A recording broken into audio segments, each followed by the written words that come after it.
जय हिंद दोस्तों। स्वागत है आप सभी का अपना परिवार प्रत्युष क्लासेस पर। फ्रेंड्स, मैं प्रजीत कुमार। आज हम एक नया सेट प्रैक्टिस करने वाले हैं और ये मॉक टेस्ट नंबर 3 है। इससे पहले हम 2 लगा चुके हैं, 1 और 2। जो ये दोनों मॉक टेस्ट जो लोग नहीं देखे वो जा कर के देख लीजिएगा। इसका प्लेलिस्ट बना दिए हैं। और अगर आप हमारे चैनल पर नए हैं तो चैनल को सब्सक्राइब कर दीजिए, वीडियो को लाइक कीजिए और अपने दोस्तों के पास भी शेयर कीजिए। और इसका पीडीएफ लेने के लिए टेलीग्राम से जुड़ जाइएगा। टेलीग्राम पे हम इसका पीडीएफ दे देंगे। और फिर बिहार दरोगा का ये सेट जो लगा रहे हैं वो बिहार एसएससी सीजीएल 4 वाले देख सकते हैं। और फिर बिहार पुलिस वाले और बिहार एसएससी इंटर वाले, बिहार एसएससी इंटर लेवल जो है वो सभी लोग। और बिहार के किसी भी एग्ज़ाम के लिए ये मॉक टेस्ट बहुत ही यूजफुल है। सो प्लीज़ पूरा वीडियो देखिएगा और डिटेल सॉल्यूशन से करेंगे ताकि फ़ायदा ज़्यादा से ज़्यादा हो। डिटेल सॉल्यूशन करना आजकल बहुत ज़रूरी है। तो चलिए बिना देर के हुए वीडियो शुरू करते हैं।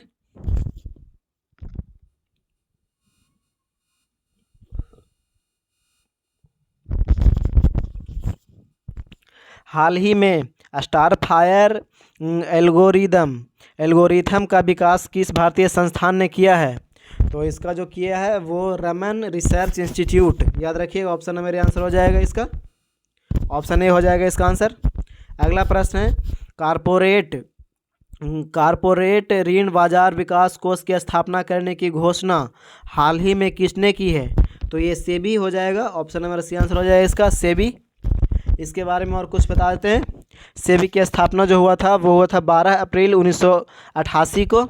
और सेबी के वर्तमान में जो अध्यक्ष हैं वो तुहिन कांत पांडे हैं, 2025 में बने हैं, हाल ही में नए अध्यक्ष बने हैं। और फिर एक है आरबीआई। तो आरबीआई की स्थापना की बात करें तो 1 अप्रैल 1935 को हुआ था आरबीआई की स्थापना। और वर्तमान में इसका गवर्नर जनरल जो है वो संजय मल्होत्रा हैं, 26वें नंबर के। और एक है एचडीएफसी बैंक। तो एचडीएफसी बैंक की स्थापना की बात करें तो अगस्त 1994 में हुआ था और इसका सीईओ शशिधर जगदीशन है। एक है एसबीआई। तो एसबीआई के पहले जो नाम था वो था इंपीरियल बैंक ऑफ इंडिया नाम था। और उसकी स्थापना हुआ था 27 जनवरी 1921 में हुआ था इंपीरियल बैंक ऑफ इंडिया की स्थापना। और इसे 1955 में नाम बदल करके फिर एसबीआई कर दिया गया, भारतीय स्टेट बैंक। तो इस एसबीआई की स्थापना की बात करें तो 1 जुलाई 1955 में हुआ था एसबीआई की स्थापना। और वर्तमान में इसका जो अध्यक्ष हैं वो हैं चल्ला श्रीनिवासुलु शेट्टी। याद रखिएगा इतना। अगला प्रश्न देखते हैं। केंद्र सरकार ने बुनियादी दक्षता को बढ़ावा देने हेतु कौन सा मोबाइल एप्लीकेशन लॉन्च किया है? तो ये उल्लास ऐप है।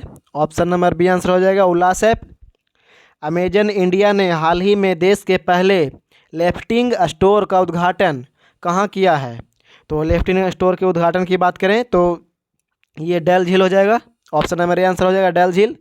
और डल झील जो है वो है श्रीनगर में, याद रखिएगा। और एक चिल्का झील है। तो चिल्का झील बहुत फेमस है, इसके बारे में कुछ बता देते हैं। चिल्का झील जो है वो उड़ीसा में स्थित है। और फिर उड़ीसा के पुरी हो गया, खुर्दा हो गया और गंजम, ये तीनों जिलों में फैले हुई है, ये भी याद रखिएगा। और ये भारत की सबसे बड़े खारे पानी की झील है। उड़ीसा का चिल्का झील भारत की सबसे बड़ी खारे पानी का झील है।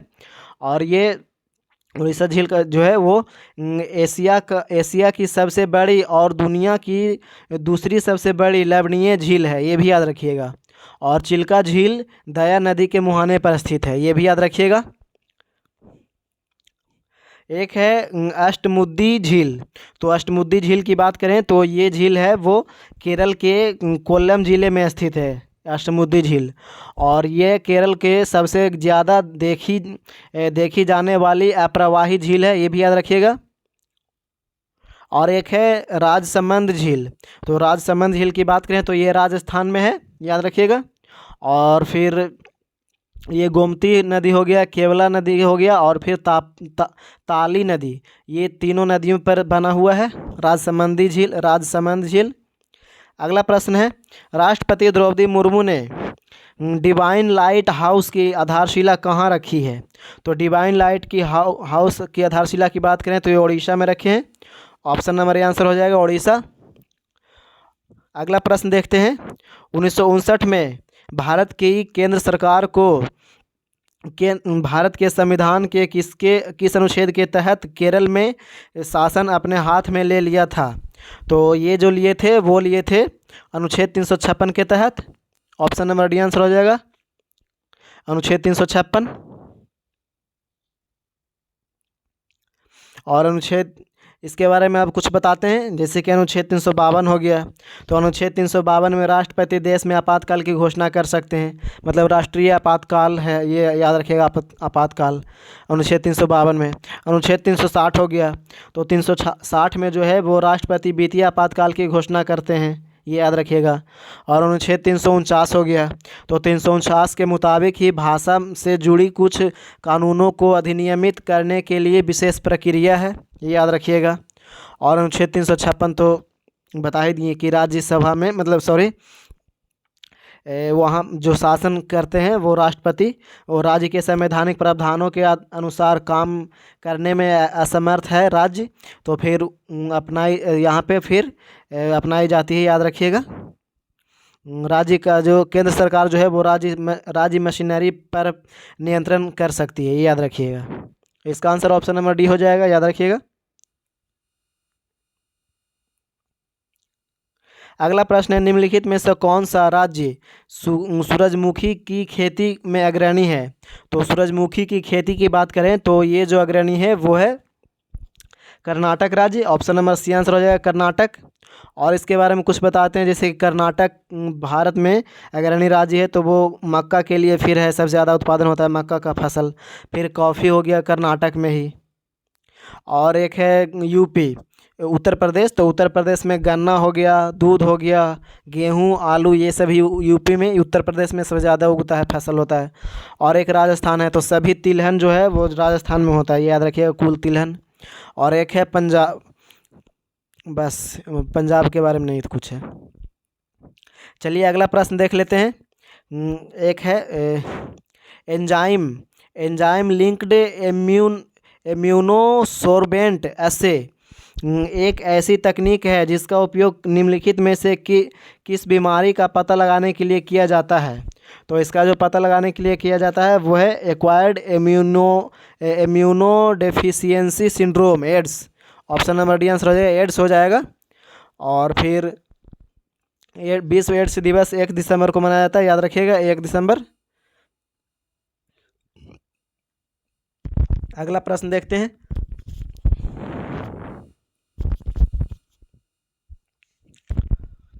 अगला प्रश्न है 1857 का विद्रोह के दौरान मुगल सम्राट कौन था?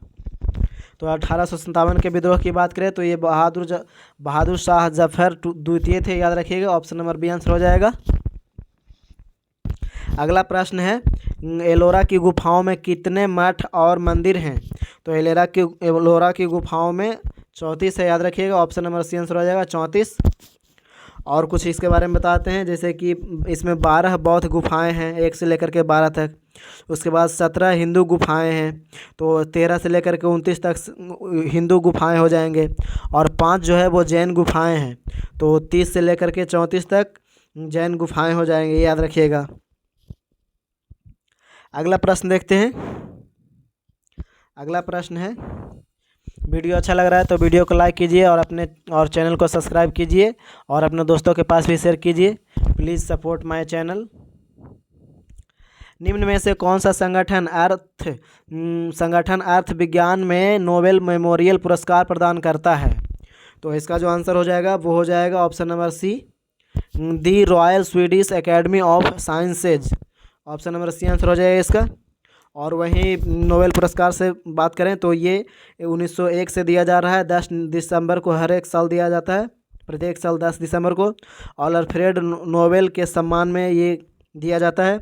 और इसमें दिया जाता है भौतिकी, रसायन विज्ञान, चिकित्सा, साहित्य, शांति और अर्थशास्त्र में दिया जाता है। और अर्थशास्त्र को जो शुरू किया गया था 1968 से शुरू किया गया था नोबेल पुरस्कार देना। और शांति का नोबेल पुरस्कार एकमात्र ऐसा नोबेल पुरस्कार है जो कि ओस्लो की राजधानी नॉर्वे से दिया जाता है, याद रखिएगा। नॉर्वे की राजधानी ओस्लो है, तो वहाँ से दिया जाता है इसका शांति का नोबेल पुरस्कार। बाकी सभी जो दिया जाता है वो अल्फ्रेड नोबेल की याद में दिया जाता है। चलिए अगला प्रश्न देख लेते हैं। भारत में भारतीय वाणिज्य एवं उद्योग महासंघ की स्थापना किस वर्ष हुई थी? तो ये हुआ था 1927 में। ऑप्शन नंबर सी आंसर हो जाएगा 1927। और इसका मुख्यालय की बात करें तो नई दिल्ली हो जाएगा इसका मुख्यालय, हेडक्वार्टर नई दिल्ली। फिक्की का FICCI फिक्की के मुख्यालय नई दिल्ली। अगला प्रश्न देख लेते हैं। 35 से 45 किलोमीटर की अनुमानित लंबाई और 22 से 25 किलोमीटर की चौड़ाई वाला निम्नलिखित ट्रेनों में से कौन सबसे बड़ा है? तो इसमें जो सबसे बड़ा है वो है Dehradun. Option number D answer हो जाएगा देहरादून। और देहरादून को फूलों की घाटी कहते हैं, ये भी याद रखिएगा, फूलों की घाटी से प्रसिद्ध है। ग्रेट रेंज की घाटियाँ वहीं हैं, याद रखिएगा। अगला प्रश्न है, कुष्ठ रोग जीवाणु के कारण होता है। तो कुष्ठ रोग जो होता है वो होता है माइकोबैक्टीरियम लेप्रे, याद रखिएगा। ऑप्शन नंबर डी आंसर हो जाएगा माइकोबैक्टीरियम लेप्रे जीवाणु के कारण ही कुष्ठ रोग होता है।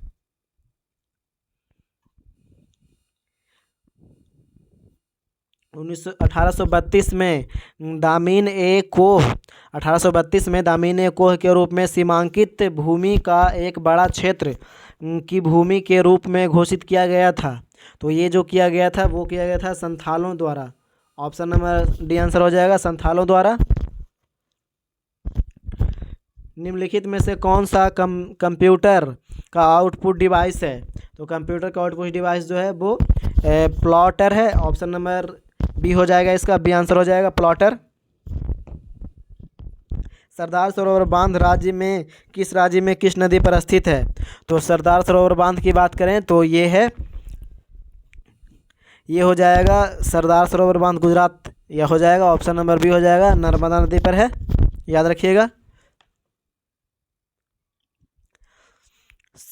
अगला प्रश्न है,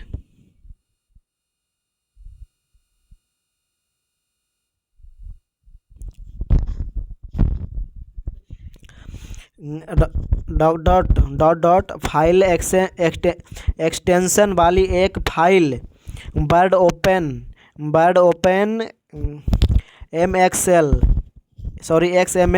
XML micro enabled document file क्या होती है? तो डॉक्यूमेंट फाइल की बात करें तो ये हो जाएगा .docum, याद रखिएगा। ऑप्शन नंबर सी आंसर हो जाएगा इसका।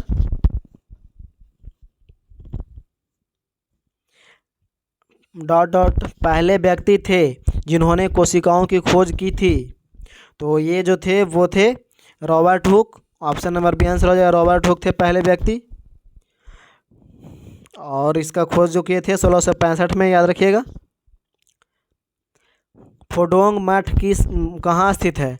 तो फोडोंग मठ की बात करें तो ये सिक्किम में है। ऑप्शन नंबर ए आंसर हो जाएगा सिक्किम। हुंड्रू जलप्रपात। अगला प्रश्न है, निम्नलिखित में से कौन सा जलप्रपात झारखंड में स्थित है? तो ये हो जाएगा हुंड्रू जलप्रपात, याद रखिएगा। ऑप्शन नंबर सी आंसर हो जाएगा हुंड्रू जलप्रपात।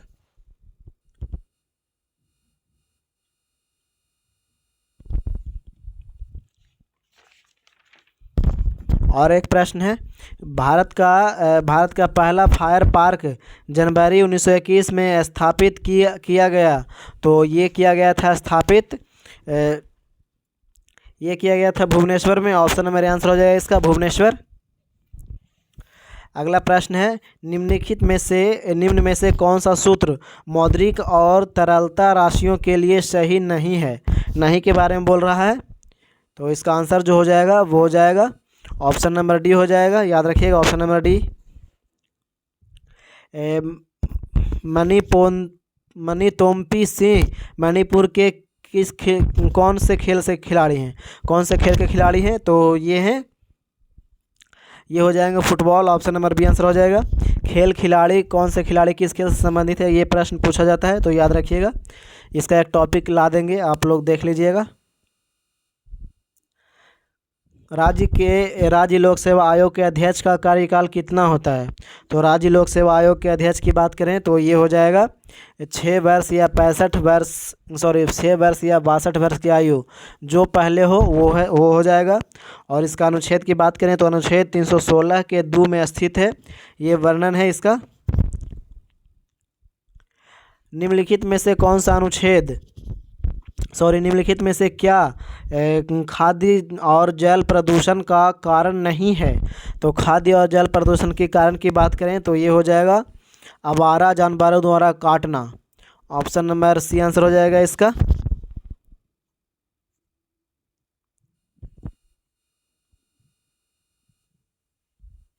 निम्नलिखित में से कौन सी आयु सत्यापन परीक्षण विधि नहीं है जिसमें हाथ और कलाई के रेडियोग्राफ के आधार पर मूल्यांकन किया जाता है?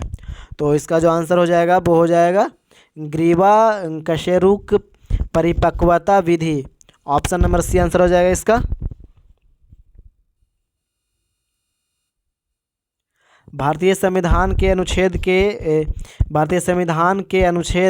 किस अनुच्छेद में उल्लिखित है कि राष्ट्रपति एंग्लो इंडिया समुदाय के 2 सदस्यों को लोकसभा में नाम निर्देशित कर सकते हैं यदि समुदाय का प्रतिनिधित्व पर्याप्त न हो? तो इसका जो आंसर हो जाएगा वो हो जाएगा डी, अनुच्छेद 331 के तहत। ऑप्शन नंबर डी आंसर हो जाएगा।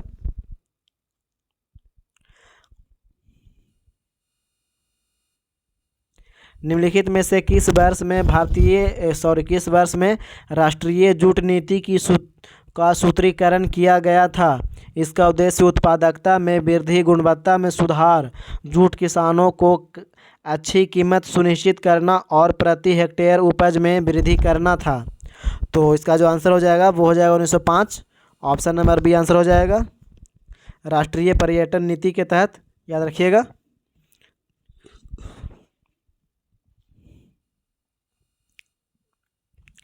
पार्टी में गुब्बारे फुलाने के लिए निम्नलिखित में से किस अक्रिय गैस का उपयोग किया जाता है? तो ये क्या आता है? Helium. Option number B answer हो जाएगा हीलियम। वीडियो अच्छा लग रहा है तो वीडियो को लाइक कीजिए, चैनल को सब्सक्राइब कीजिए। Please support my channel.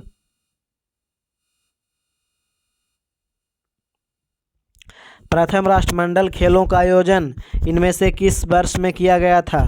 तो ये किया गया था 1930। ऑप्शन नंबर बी आंसर हो जाएगा, 1930 में किया गया था। और ये इसका जो खेल का पुराना नाम था वो ये खेल का नाम ब्रिटिश एम्पायर खेल, ये याद रखिएगा।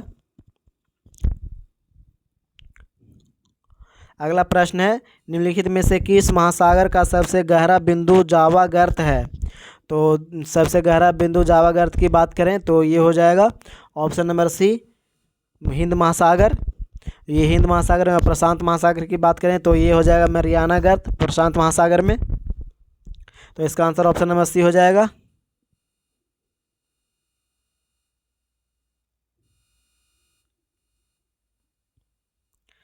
भारतीय संविधान के निम्नलिखित में से किस अनुच्छेद के अनुसार देश के नागरिकों को प्राण एवं दैहिक स्वतंत्रता के संरक्षण का अधिकार प्राप्त है? तो प्राण एवं दैहिक स्वतंत्रता के अधिकार की बात करें तो ये जो प्राप्त है वो हो जाएगा ऑप्शन नंबर सी, इसका आंसर हो जाएगा डी। ऑप्शन नंबर डी हो जाएगा, अनुच्छेद 21 हो जाएगा इसका आंसर। और इसके बारे में कुछ बताते हैं। अनुच्छेद 21 में प्राण एवं दैहिक स्वतंत्रता का अधिकार है। और अनुच्छेद 21(1) के तहत निःशुल्क शिक्षा, जो कि 6 से 14 वर्ष के बच्चे लोग हैं उन सभी के लिए है। और कुछ बता देते हैं, जैसे कि अनुच्छेद 26 हो गया, तो अनुच्छेद 26 में है धार्मिक कार्यों के लिए प्रबंधन की व्यवस्था, याद रखिएगा अनुच्छेद 26 में है। और अनुच्छेद 17 में अस्पृश्यता का अंत है, ये याद रखिएगा। और अनुच्छेद 20 की बात करें तो अपराधों के लिए दोष सिद्धि है अनुच्छेद 20 में, याद रखिएगा। अगला प्रश्न देख लेते हैं, केरल में मनाया जाने वाला ओणम त्यौहार कितने दिनों तक चलता है, मतलब कितने दिनों तक मनाया जाता है? तो ये जो मनाया जाता है वो मनाया जाता है 10 दिन तक। ऑप्शन नंबर डी आंसर हो जाएगा 10 दिन। अगला प्रश्न है,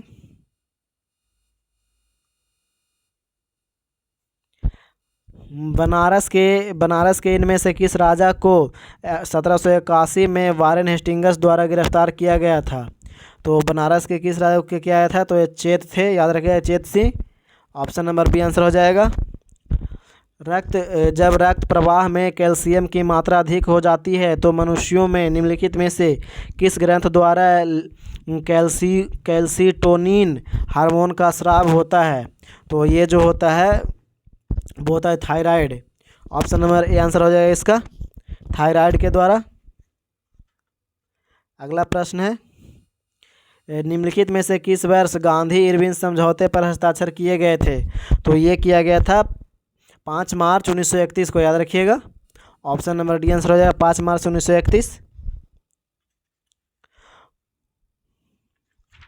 अगला प्रश्न है, निम्नलिखित शख्सियतों में से किसे भारत में पिछड़े वर्गों और जातियों के प्रवक्ता के रूप में वर्णित किया जा सकता है? तो ये किया जा सकता है डॉक्टर भीमराव अंबेडकर, बाबा साहेब, याद रखिएगा। ऑप्शन नंबर सी आंसर हो जाएगा इसका। और इनका जो जन्म हुआ था वो एक दलित परिवार में जन्म हुआ था, ये भी याद रखिएगा। अगला प्रश्न है,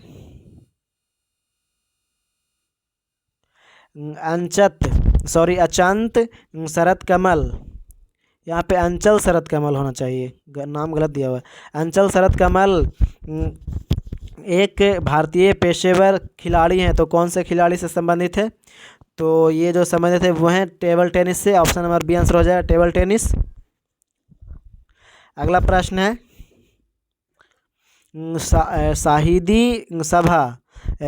शहीदी सभा त्यौहार निम्नलिखित में से किस राज्य द्वारा मनाया जाता है? तो ये जो मनाया जाता है वो पंजाब द्वारा। ऑप्शन नंबर ए आंसर हो जाएगा इसका, पंजाब। बाण भट्ट ने राजा की जीवनी लिखी है, तो बाण भट्ट जो लिखे हैं वो हो जाएगा हर्षचरित, हर्षवर्धन हो जाएगा।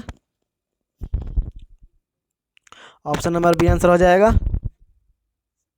और हर्षवर्धन जो लिखे हैं वान भट्ट, वान भट्ट का जो एक और है कादम्बरी, वो भी वान भट्ट ही लिखे हैं, याद रखिएगा। निम्नलिखित में से कौन सा grand parents bag of stories की लेखिका हैं? तो इसका जो लेखक हैं वो हो जाएंगे सुधा मूर्ति। ऑप्शन नंबर डी आंसर हो जाएगा, सुधा मूर्ति। और सुधा मूर्ति जी को 2006 में पद्मश्री दिया गया था, याद रखिएगा।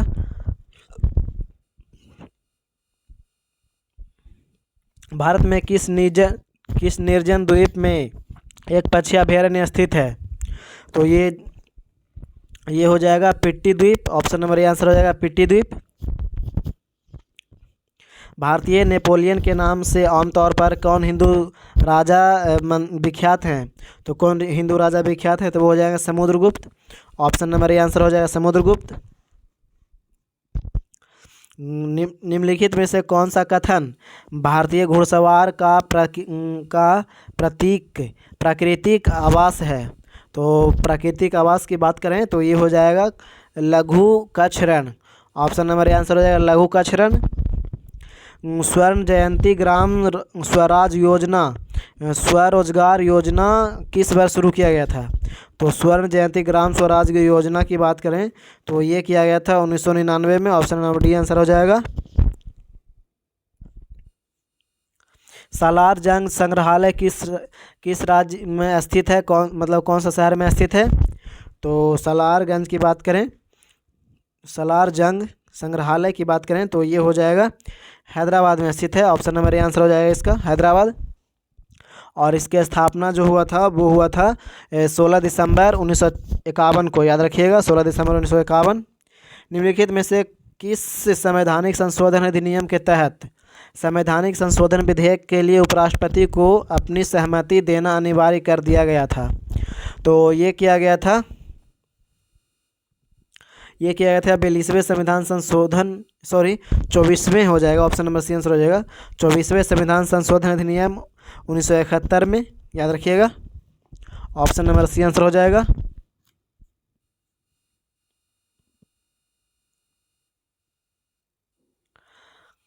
धन जुटाने और भारतीय कंपनियों को उधार देने के लिए अंतर्राष्ट्रीय वित्तीय संस्थानों द्वारा ब्रांड कौन सा ब्रांड भारत के बाहर वैश्विक पूंजी बाजारों में निर्गत किए जाते हैं? तो ये किए जाते हैं मसाला। ऑप्शन नंबर बी आंसर हो जाएगा मसाला।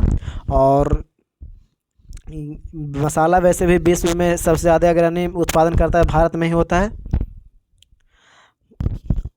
आजी लामू लोक नृत्य का संबंध निम्नलिखित में से किस राज्य से है? तो ये जो संबंधित राज्य है वो हो जाएगा Arunachal Pradesh. Option number B answer हो जाएगा अरुणाचल प्रदेश। ऋग्वेद को पुस्तकों या मंडलों में विभाजित किया गया है। तो ये जो विभाजित किया गया है वो किया गया है 10। ऑप्शन नंबर बी आंसर रखिएगा 10। और ऋग्वेद में कुल 10 मंडल हैं और 1028 सूक्त हैं, ये भी याद रखिएगा। और लगभग 3500 पूर्व ऋग्वेद सबसे प्राचीन वेद है और इसकी रचना जो हुआ था लगभग 3500 ईसा पूर्व में हुआ था, ये भी याद रखिएगा। 3500 ईसा पूर्व में हुआ था। अगला प्रश्न है, पहला सार्क सम्मेलन किस वर्ष हुआ था? तो पहला सार्क सम्मेलन की बात करें तो 1985 में। ऑप्शन नंबर सी आंसर हो जाएगा। और इसका मुख्यालय की बात करें तो काठमांडू नेपाल में है इसका मुख्यालय, हेडक्वार्टर। मेजर ध्यानचंद खेल रत्न पुरस्कार प्रतिवर्ष किसके द्वारा दिया जाता है? तो प्रतिवर्ष जो दिया जाता है वो दिया जाता है युवा मामले और खेल मंत्रालय, भारत सरकार। ऑप्शन नंबर ए आंसर हो जाएगा इसका। वीडियो अच्छा लग रहा है तो प्लीज़ वीडियो को लाइक कीजिए, चैनल को सब्सक्राइब कीजिए, प्लीज़ सपोर्ट माय चैनल। निम्नलिखित में से किसके कंपन केवल विषम हार्मोनिक्स की उत्पत्ति करते हैं? तो किसका कंपन करता है? तो वो हो जाएगा एक बंद ऑर्गन पाइप में एक वायु स्तंभ। ऑप्शन नंबर बी आंसर हो जाएगा इसका। 90 डिग्री पूर्व यामोत्तर से होकर नहीं गुजरती है। तो ये जो नहीं गुजरता है वो सिक्किम।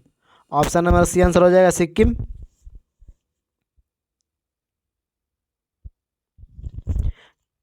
अगला प्रश्न है, कैल्शियम कार्बोनेट के एक अणु में हाइड्रोजन के कितने परमाणु होते हैं? तो ये होते हैं 2। ऑप्शन नंबर सी आंसर हो जाएगा 2। निम्नलिखित में से किस वायसराय ने 1882 को हंटर कमीशन की नियुक्ति की थी?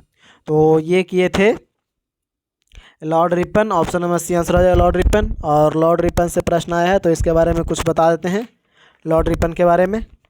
जैसे कि इसका कार्यकाल की बात करें तो इसका कार्यकाल जो है लॉर्ड रिपन का वो हो जाएगा 1880 से 84, याद रखिएगा। 1880 से 84 हो जाएगा लॉर्ड रिपन की कार्यकाल। और एक है मिंटो। तो लॉर्ड मिंटो जो है वो 2 गो था, याद रखिएगा।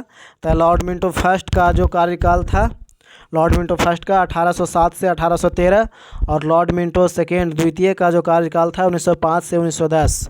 लॉर्ड मिंटो द्वितीय का कार्यकाल। और एक है लॉर्ड मेयो। तो लॉर्ड मेयो की बात करें तो वो था 1869 से 72 था लॉर्ड मेयो, याद रखिएगा। और एक लिटन है।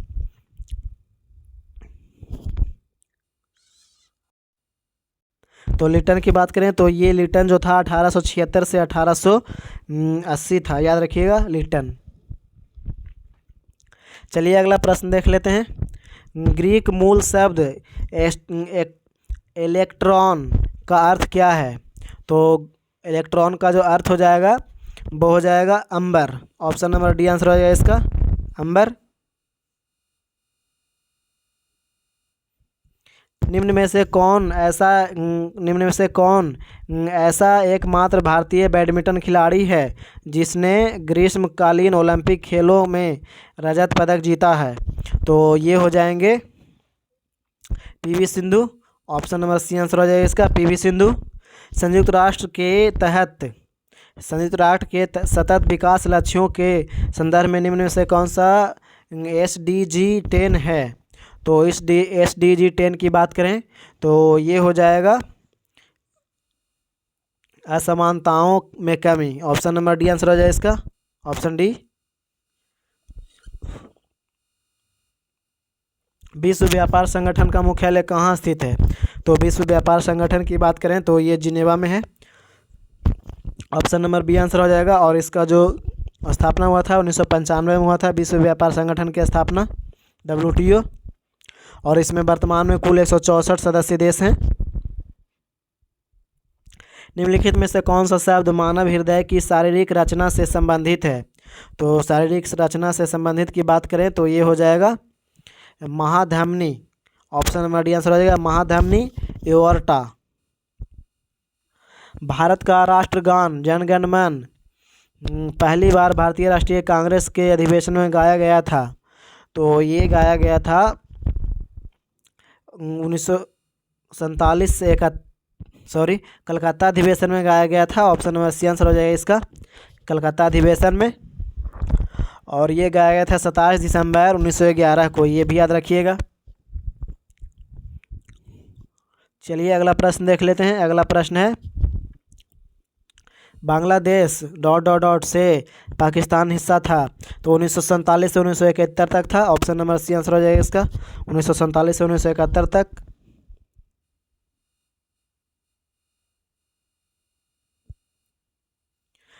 कथा सरित सागर की रचना किसने की थी? तो कथा सरित सागर की बात करें तो ये किए थे सामदेव।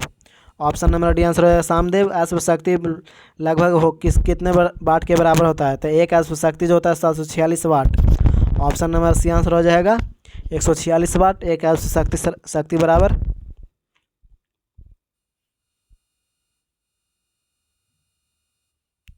RBI अधिनियम का कौन सा अनुभाग केंद्र सरकार को RBI के बोर्ड का अधिग्रहण करने और बैंक के गवर्नर से परामर्श करने के बाद RBI को जनहित में आवश्यक माना जाने वाला निर्देश जारी करने का अधिकार देता है? तो ये देता है अनुभाग 7। ऑप्शन नंबर डी याद रखिएगा, अनुभाग 7। ल्यूकेमिया का कैंसर है तो ल्यूकेमिया जो है वो हो जाएगा रक्त का। ऑप्शन नंबर डी आंसर हो जाएगा रक्त।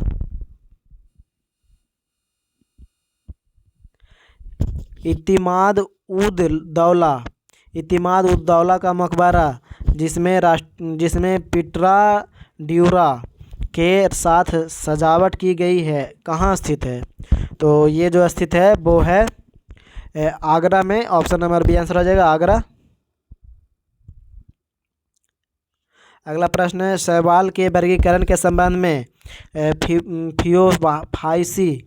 फियोफाइसी के सदस्यों को आमतौर पर किस नाम से जाना जाता है? तो ये जाना जाता है भूरे शैवाल। ऑप्शन नंबर डी आंसर हो जाएगा भूरे शैवाल। ग्लोबल मार्च अगेंस्ट चाइल्ड लेबर नामक सामाजिक कार्यकर्ता संगठन के संस्थापक निम्न में से कौन है? तो इसके संस्थापक हैं Kailash Satyarthi. Option number answer हो जाएगा कैलाश सत्यार्थी।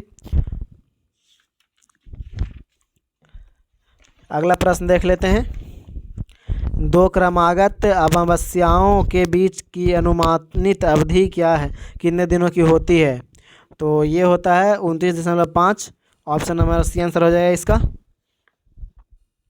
हैदराबाद में रियासत को भारतीय संघ में मिलाया गया था। तो हैदराबाद में रियासत को भारतीय संघ में जो मिलाया गया था वो 1948 में। ऑप्शन नंबर ए आंसर याद रखिएगा। कालिंजर का किला जो मध्यकाल के दौरान रणनीति के रूप में महत्वपूर्ण किला था किस राज्य में स्थित है? तो ये स्थित है Uttar Pradesh. Option number B answer हो जाएगा उत्तर प्रदेश। और ये 10वीं शताब्दी में चंदेल शासक के द्वारा बनवाया गया था, ये याद रखिएगा। निम्नलिखित में से किस पादप जगत के उभयचर के नाम से जाना जाता है? तो किसे जाना जाता है पादप जगत के उभयचर के नाम से? तो ये जो जाना जाता है वो जाना जाता है ब्रायोफाइटा को जाना जाता है। ऑप्शन नंबर आंसर हो जाएगा ब्रायोफाइटा। बेलंकनी एक तीर्थ स्थल है जो तमिलनाडु के किस जिले में स्थित है? तो बेलंकनी की बात करें तो ये हो जाएगा नागपट्टिनम, याद रखिएगा Nagapattinam. Option number D answer हो जाएगा। वीडियो अच्छा लग रहा है तो प्लीज़ वीडियो को लाइक कीजिए, चैनल को सब्सक्राइब कीजिए और अपने दोस्तों के पास भी शेयर कीजिए। भारतीय संविधान के भाग 14 में भाग 4 है, भाग 4 में किससे संबंधित प्रावधान वर्णित है? तो भाग 4 में जो संबंधित है वो है राज्य के नीति निर्देशक तत्व DPSP, याद रखिएगा। ऑप्शन नंबर ए आंसर हो जाएगा राज्य के नीति निर्देशक सिद्धांत DPSP, और ये अनुच्छेद 36 से 51 तक है, ये याद रखिएगा। और नागरिकता जो है भाग 2 में है, ये याद रखिएगा। चलिए अगला प्रश्न देख लेते हैं। ये सभी हम बता दिए हैं, इसके पहले सेट जो भी कराऊँ सब में सोल्यूशन कराते हैं तो सभी में दिए हो जा रहे हैं, तो इसीलिए दोबारा नहीं बता रहे हैं। वस्तु एवं सेवा कर GST, जिसने भारत में केंद्र और राज्य सरकार द्वारा लगाए जाने वाले विभिन्न प्रत्यक्ष करों जैसे कि VAT, उत्पाद शुल्क और सेवा कर का स्थान ले लिया, कब लागू किया गया था? तो ये लागू किया गया था 1 जुलाई 2017 को। GST की बात करें तो GST जो आया था 1 जुलाई 2017 को लागू हुआ था। अगला प्रश्न है सतीश शिवलिंगम का संबंध किस खेल से है? तो ये जो संबंध है वो भारोत्तोलन से। ऑप्शन नंबर ए आंसर हो जाएगा भारोत्तोलन। बीटी कल्चर किससे संदर्भित करता है? तो बीटी कल्चर किसको संदर्भित करता है? तो ये जो करता है वो हो जाएगा अंगूर की खेती से। ऑप्शन नंबर बी आंसर हो जाएगा अंगूर की खेती। कंबन ने निम्नलिखित में से किस भाषा में रामायण लिखी थी? तो रामायण जो लिखे थे वो लिखे थे Tamil. Option number D answer हो जाएगा तमिल।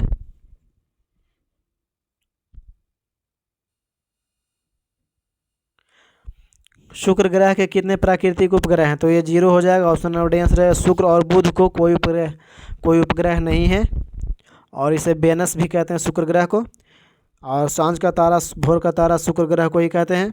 सिंधु घाटी आंदोलन जो 1973 में हुआ था किस राज्य में शुरू हुआ था? तो सिंधु घाटी आंदोलन की बात करें तो ये केरल में था। ऑप्शन नंबर ए आंसर हो जाएगा केरल, 1973 में शुरू हुआ था। शांत घाटी आंदोलन साइलेंट वैली, तो साइलेंट वैली जो केरल में ही है, याद रखिएगा।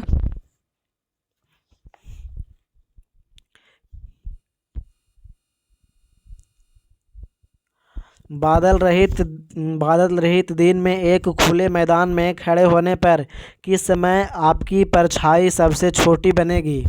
तो ये बनेगा ऑप्शन नंबर बी, और याद रखिएगा 12 बजे। श्रीलंकाई गृह युद्ध के संदर्भ में LTTE में पहले टी का उपयोग किसके लिए किया गया है? तो ये किया गया है Tamil. Option number B answer हो जाएगा तमिल के लिए।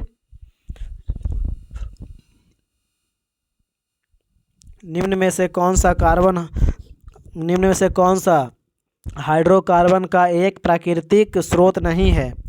तो नहीं के बारे में बोल रहा है, तो इसका आंसर हो जाएगा ऑप्शन नंबर डी अभ्रक। बी आर डिप्लेस्ड नामक पुस्तक के लेखक कौन है? तो बी.आर. डिप्लेस्ड की नामक पुस्तक की बात करें तो ये Malala Yousafzai. Option number B answer हो जाएगा मलाला यूसुफजई। गोवर्धन मठ निम्न में से किस स्थान पर स्थित है? तो गोवर्धन मठ की बात करें तो ये जो स्थित है वो हो जाएगा पुरी में। ऑप्शन नंबर ए आंसर हो जाएगा पुरी में। और ये 4 मठ हैं, चारों याद रखिएगा। एक गोवर्धन मठ हो गया पुरी में है, और एक ज्योतिर्मठ है, तो ज्योतिर्मठ जो है वो बद्रीनाथ में है, और एक द्वारका मठ में जो है वो शारदा के लिए है द्वारका मठ, और श्रृंगेरी मठ जो है रामेश्वरम तमिलनाडु में है। तो option number answer C A answer हो जाएगा इसका पुरी।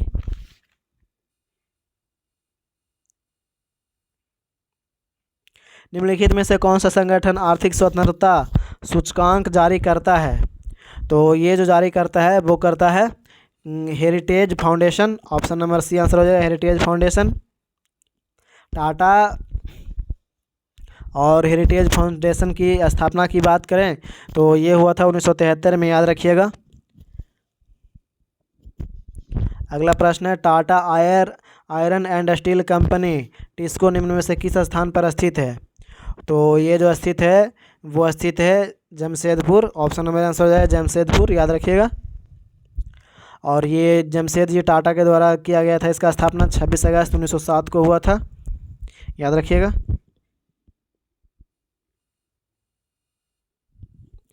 बतुकम्मा और बोनालू किस राज्य के राज्योत्सव है?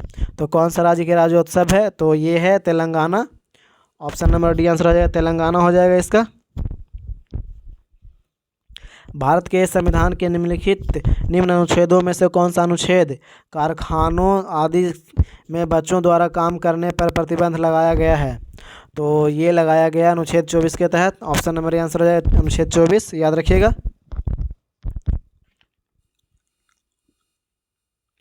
निम्न में से किस व्यक्ति ने अपने पहले नाटक लॉरेंस साहिब के लिए सुल्तान पद्मश्री नाटक खेल लेखन पुरस्कार जीता था? तो ये जो सुल्तान पद्मश्री नाटक लेखन पुरस्कार जीते थे वो थे गुरचरण दास, याद रखिएगा। ऑप्शन नंबर बी आंसर है गुरचरण दास। निम्न में से कौन सा मारवाड़ के राजपूत साम्राज्य से संबंधित नहीं रखता है था? तो कौन सा नहीं रखता था? तो वो हो जाएंगे Rana Kumbha. Option number D answer हो जाएगा राणा कुंभा।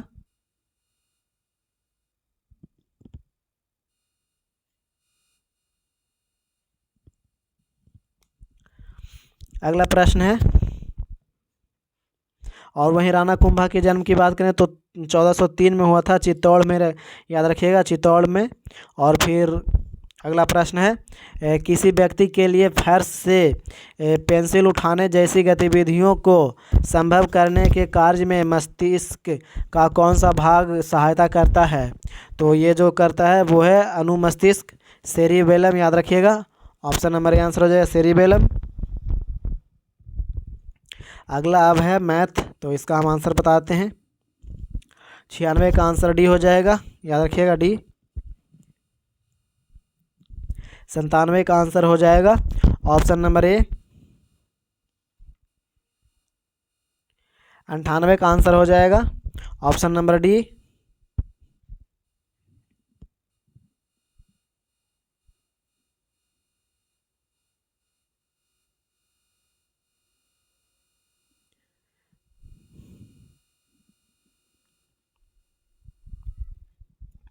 निन्यानवे का आंसर हो जाएगा ऑप्शन नंबर बी, 99 का आंसर। और 100 का हो जाएगा डी। तो चलिए, ये एक सेट हो गया मॉक टेस्ट। तो इसी तरह आप लोग मॉक टेस्ट लगाते रहिएगा। मिलते हैं नेक्स्ट वीडियो में। और चैनल को सब्सक्राइब कीजिए, वीडियो को लाइक कीजिए और अपने दोस्तों के पास भी शेयर कीजिए। और टेलीग्राम से जुड़ जाइए ताकि हम उसका PDF दे दें। Thank you for watching. जय हिंद, जय भारत।